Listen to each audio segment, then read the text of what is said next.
հետևողական ենք ժողովրդից թալանվածը վերադարձնելու ճանապարհին, թե այնուամենայնիվ մենք գնացել ենք այդտեղ կոմպրոմիսների, մեր քաղաքական կամքը նվազել է, մեր վճռականությունը նվազել է եւ մենք հետ քայլեր ենք արել։ Ես կարող եմ միանշանակ ասել ոչ, մեր կամքը ոչ միայն չի նվազել, մեր կամքը դարձել է պետական ինստիտուտ եւ այլևս ապօրինի գույքի վերադարձը կախված չէ նույնիսկ քաղաքական կամքից։ Դա այլևս իրավական գործընթաց է եւ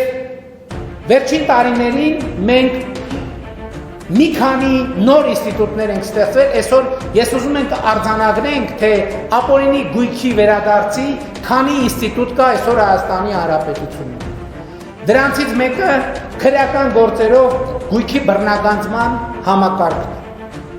Այդ համակարգով մենք արդեն իսկ ունենք բռնագանձված եւ պետությանը եւ ժողովրդին վերադարձված գույքեր։ Երկրորդ համակարգը պետական շահերի պաշտպանության համակարգն է, որով նույնպես այս տարիներին վերադարձվել են եւ հիմա էլ վերադարձվում են գողացված գույքեր, ապօրինի սեփակ կանաչնորված ապօրինի ձեռքբերված գույքեր։ Հաջորդը ապօրինի գույքի վերադարձի համակարգն է, որով արդեն Հայաստանի Հանրապետությունում կան